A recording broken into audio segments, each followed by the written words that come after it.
দেশের বিভিন্ন জায়গার আরও কিছু খবর নিয়ে ডেস্ক রিপোর্ট।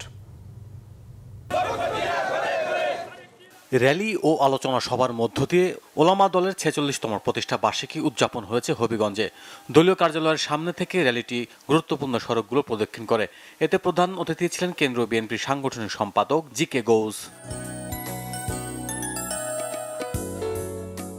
বিএনপির ভারপ্রাপ্ত চেয়ারম্যান তারেক রহমানের নির্দেশে কুষ্টিয়া ভেড়ামারায় পূজা মণ্ডপ পরিদর্শন করেছেন মনোনয়ন প্রত্যাশী ঢাকা বিশ্ববিদ্যালয়ের নাটক ও নাট্যতত্ত্ব বিভাগের সাবেক চেয়ারম্যান অধ্যাপক ডক্টর সাইফুল ইসলাম।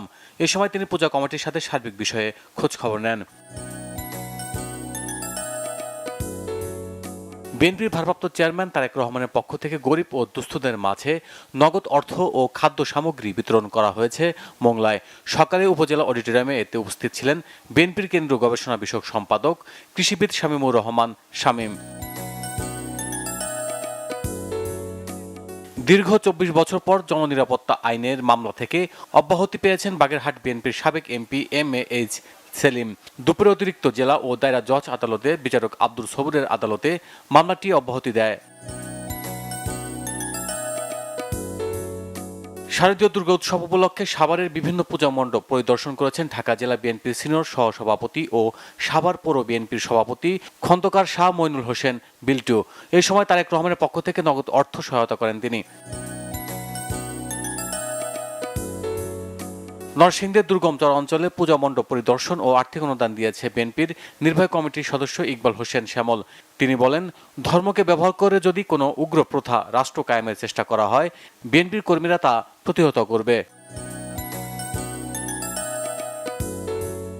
নারায়ণগঞ্জের হিজবুত তাওহীদের জেলা শাখার উদ্যোগে তাওহীদ ভিত্তিক আধুনিক রাষ্ট্র গঠনে গণমাধ্যম কর্মীদের ভূমিকা শীর্ষক গোলটেবিল বৈঠক হয়েছে।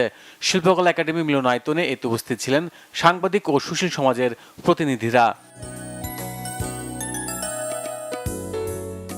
বাংলাদেশ কৃষি বিশ্ববিদ্যালয়ে বাংলাদেশ ফুড ফোর্টিফিকেশনের গুরুত্ব শীর্ষক কর্মশালা হয়েছে ময়মনসিংহে। সকালে কৃষি অনুষদীয় কনফারেন্স রুমে এতে বক্তব্য রাখেন বিশ্ববিদ্যালয়ের vice chancellor professor doctor A K. Fazlul Haque Bhuiyan.